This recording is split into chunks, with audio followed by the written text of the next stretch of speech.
It was a cold winter night in Syracuse, New York. The ground was covered in thick white snow, and the trees looked like frozen statues standing silently in the forest. The air was freezing, and the only sound that could be heard was the soft crunch of the sled sliding over the snow and the steady panting of the dogs pulling it forward. The travelers were wrapped in heavy coats, scarves, and gloves. Their faces were red from the icy wind, but they kept moving because they had a long journey ahead. The moonlight was weak, hiding behind dark clouds, and the snowfall became heavier with every passing minute. The forest around them was endless and silent, as if no living creature existed there. The atmosphere was calm, but there was also a strange feeling, like the woods were watching them. The leader of the group held the reins tightly and kept encouraging the dogs to move faster. The animals obeyed, their paws sinking into the snow as they worked hard to pull the sled. For a while, everything seemed normal. The journey was tiring but peaceful. The travelers shared small whispers with each other, sometimes laughing to break the silence. Their voices echoed faintly in the cold night, but soon disappeared in the stormy air. Every now and then, they could hear the sound of ice cracking under the sled, but it did not stop them. The snow grew thicker and the path became hard to see. The sled's lantern flickered in the wind, casting weak light ahead. The travelers kept looking at the endless white road, believing they would soon reach their destination. They trusted the dogs, who always knew the way. But none of them had any idea that something strange was waiting in the frozen forest. Their peaceful journey was about to turn into a nightmare. The sled moved slowly through the heavy snow, and the travelers thought the journey would continue without any problems. But then, without warning, the dogs came to a sudden stop. The sled jerked slightly, almost throwing one of the travelers forward. Everyone became silent. They looked at each other with confusion, not understanding why the dogs had stopped. The leader shouted at the dogs, pulling the reins and calling them forward, but the animals did not move. Their ears were standing up, and their eyes were fixed on the path ahead. A low growl came from one of them, while the others whined softly, as if they were afraid of something. The travelers looked into the snowy darkness, but there was nothing visible on the road. Just snow falling from the sky, covering the ground like a white blanket. Minutes passed, and the dogs still refused to move. The wind grew colder, whistling through the tall trees, and it almost sounded like whispers. The travelers began to feel uneasy. One of them joked nervously, saying maybe the dogs just wanted a rest, but his laugh quickly died when he saw the fear in the animals' eyes. The leader stepped off the sled and walked a few steps forward. His boots sank deep into the snow, making a crunching sound with every step. He raised the lantern high, trying to see what was ahead, but the light showed nothing except more snow and trees. The air felt heavier, almost pressing down on him. He returned to the sled, shaking his head. "Nothing is there," he said, but his voice was weak, as if he did not believe his own words. The dogs suddenly barked loudly, pulling against their harnesses, not forward but backward. They were terrified. The travelers now understood something invisible was out there, something they could not see, but the dogs surely could.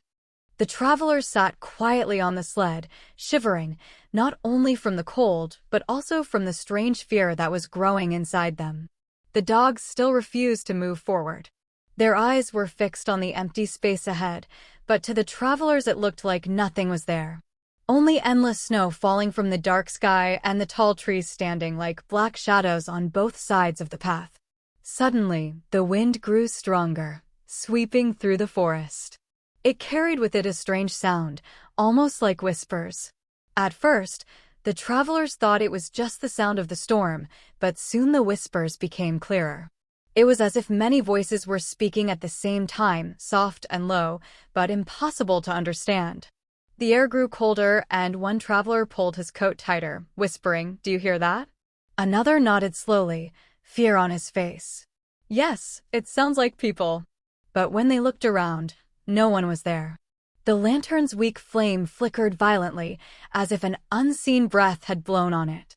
For a moment, the light almost went out, leaving them in near darkness. One traveler thought he saw a figure in the snow, a tall shadow standing in the middle of the path. He rubbed his eyes quickly, but when he looked again, nothing was there. His heart raced, and he kept silent, too afraid to tell the others. The whispers grew louder, circling around them, coming from the trees and the snow. The dogs barked, growled, and pulled backward as if they wanted to run away.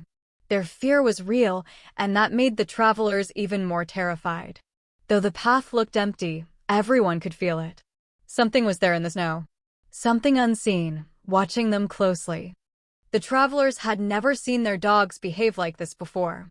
Normally, the animals were strong, loyal, and eager to pull the sled forward, but now they were different. Their bodies were stiff, their tails were low, and their fur bristled as if a predator was near. The dogs growled at the empty air, their eyes wide and shining in the weak lantern light.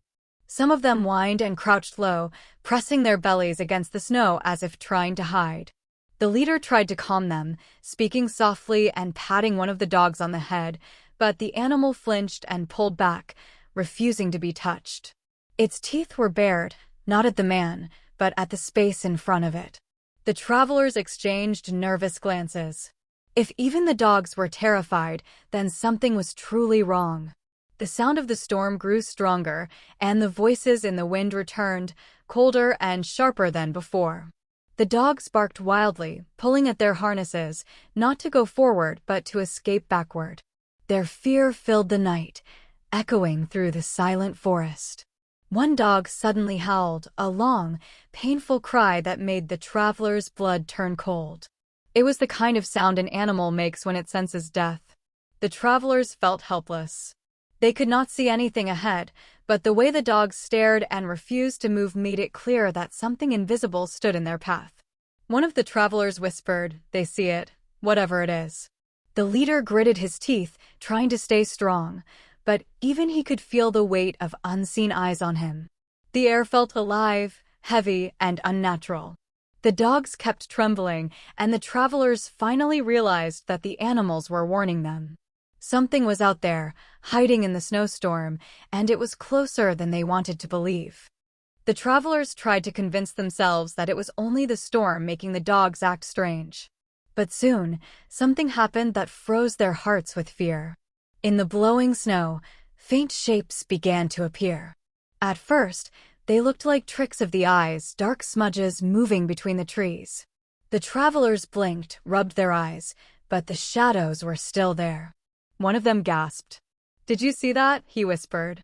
The others nodded slowly, too afraid to speak louder. The shadows moved like people walking, but their bodies were not solid. They faded in and out with the snow, sometimes near, sometimes far, but always circling around the sled. The lantern light shook in the leader's hand as he lifted it higher. For a brief moment, the glow revealed a figure standing in the path ahead. It looked human, tall and thin, but its face was pale and blurred like smoke. The figure stood completely still, watching. Then, in the blink of an eye, it vanished.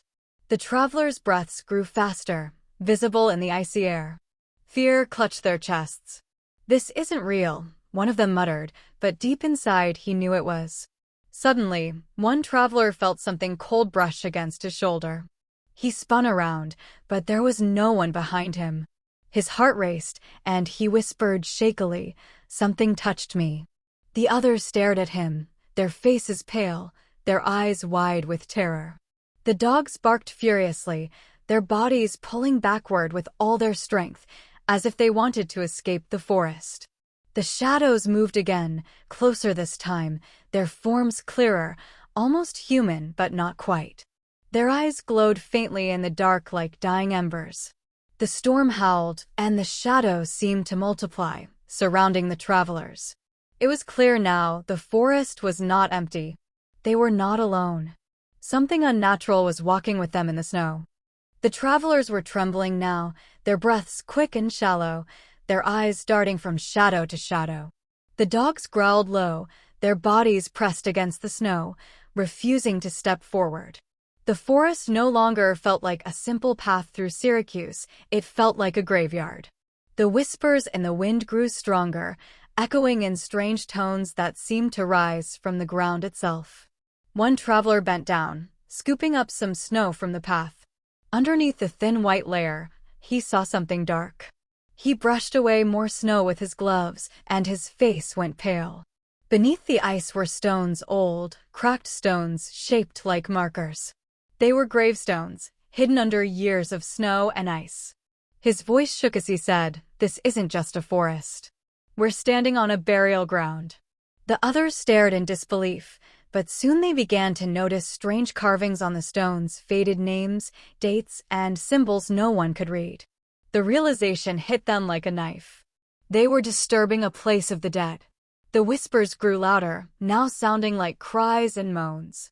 The air turned colder than before, so cold it burned their skin. The shadows that circled them began to take clearer shapes: men, women, even children, faces pale, eyes hollow, their bodies broken like the dead had risen from their frozen graves. One traveler dropped to his knees, praying, while another shook his head in panic. "We shouldn't be here. They don't want us here," he shouted. The dogs howled in terror, pulling harder against their harnesses. Their bodies shook violently, as if they were about to break free. The lantern flame dimmed, nearly dying, and the leader realized something awful. These spirits were not just shadows of the past. They were awake, restless, and angry. The path forward was cursed. To move ahead meant crossing the land of the dead, and the dead were watching closely. The travelers' fear had reached its peak. Their dogs were crying and pulling backward, refusing to stay another second in that cursed place. The travelers could no longer deny the truth. Something evil and unseen was surrounding them. The shadows of the dead moved closer, their pale faces showing in the storm, their eyes glowing faintly like dying fire. The leader shouted, "Turn the sled around." His voice cracked with fear, but he pulled the reins with all his strength. The dogs resisted at first, too afraid to move in any direction, but finally they began turning, their paws digging into the deep snow. Every movement was heavy, as though the storm itself was holding them back. One traveler looked behind and screamed. The spirits were closer now, their shapes clearer than ever. One of them reached out a long, white hand toward the sled. The air around them grew thick and heavy, making it hard to breathe. It felt as if invisible chains were pulling them down into the snow. The lantern flickered violently, then went out completely, leaving them in almost total darkness. Only the faint light of the moon broke through the storm clouds, showing glimpses of the shadows closing in. The travelers shouted at the dogs, their voices desperate, and the animals finally leapt forward, pulling the sled as fast as they could. The forest seemed endless. Every tree looked the same, and the whispers chased them, rising and falling like screams carried by the wind. The dogs ran wildly, their fear giving them strength, until at last the shadows began to fade behind them. The whispers grew quieter, swallowed by the storm. When they finally stopped, the travelers looked around in silence. The forest was still dangerous, but the graveyard was behind them. They had escaped for now. Yet deep in their hearts, they knew the spirits had seen them, had touched them.